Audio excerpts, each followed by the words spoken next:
Episode 2. The Shadow.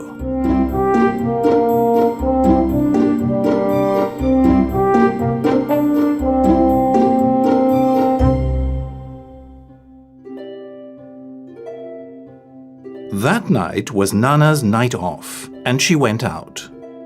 So Mrs. Darling bathed the children and put them to bed instead. Oh, goodbye, baby. She sang to them until they fell asleep. When the wind blows. She kissed them all and sat by the fire to sew a shirt for Michael.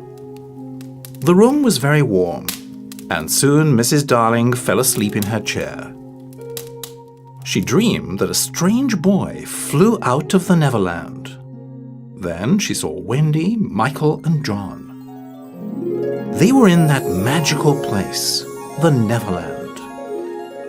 As she slept, the window blew open, and a boy flew through it. There was a small light with him, and it flew quickly about the room. The light woke Mrs. Darling up, and when she saw him, she screamed. Just then, Nana ran into the room. She was back from her night off, and she heard Mrs. Darling cry out. Nana ran towards Peter, and he jumped up to fly out the window. As he tried to escape, she snapped at him, and she pulled off his shadow. Peter flew off into the night sky, but his shadow was in Nana's mouth. It looked like a piece of black cloth.